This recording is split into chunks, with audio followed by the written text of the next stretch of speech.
Yo mga idol, kamusta? Sports Talk PH nga pala. Ang laban bukas, pag-usapan natin yan mga idol. Ngunit bago ang lahat ay huwag kakalimutang mag-subscribe at i-click ang notification bell button for more sports talk. So kanina nga lamang po ay naganap na ang official and final weigh-in para sa bigating laban ng ating pambato na si former two-time world title challenger Vincent Astrolabio at ng undefeated Japanese fighter na si Katsuma Akitsugi. Wala pong naging problema sa pagkuha ng tamang timbang ang Hapon dahil tumimbang ito ng 117.6 pounds. Subalit si Astrolabio nga po yung nagkaroon ng aberya matapos nitong mag-overweight sa timbang na 118.6 pounds. Binigyan ito ng 1 oras para makapagbawas pa ng bigat. At buti na nga lamang po ay sa ikalawang salang niya sa timbangan ay sumakto na ito sa bantamweight limit sa timbang na 118 pounds. Kaya naman dahil dyan ay tuloy na ang kanilang sagupaan bukas sa Florida, USA.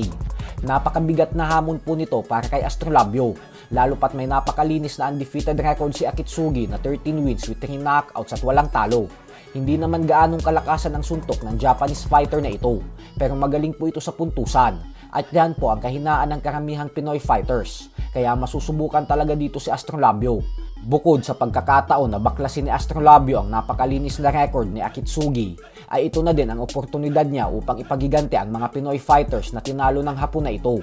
Para po kasi sa mga hindi nakakaalam, ay sa huling 2 laban ni Akitsugi ay tinalo nito ang mga kapwa Pinoy world title challenger ni Astrolabio na sila Jonas Sultan at Aston Palicte.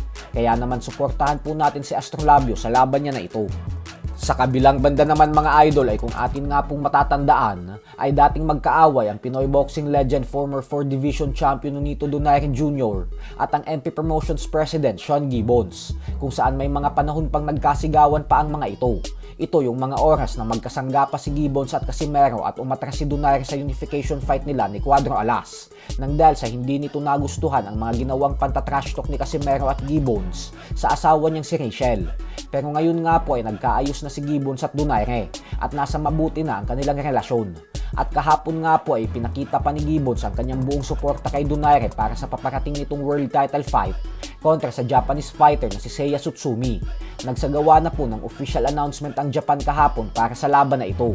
Pero hindi na nga po nakadalo ng personal si Donaire gawa ng sinimulan na agad nito ang kanyang training camp sa Omega Boxing Gym sa Cebu. Nakatakdang ganapin ang sagupaan ng dalawa sa December 17. Ayon kay Donaire ay nagdesisyon daw siyang gawin ang kanyang training camp sa Cebu upang makapag-focus siya ng husto at walang mga istorbong umaaligid sa paligid niya. Hindi daw katulad sa Las Vegas na napakadami umanong distraction sa pag-eensayo niya nang dahil sa kaliwat kanang mga imbitasyon para dumalo sa kung ano-anong klaseng events.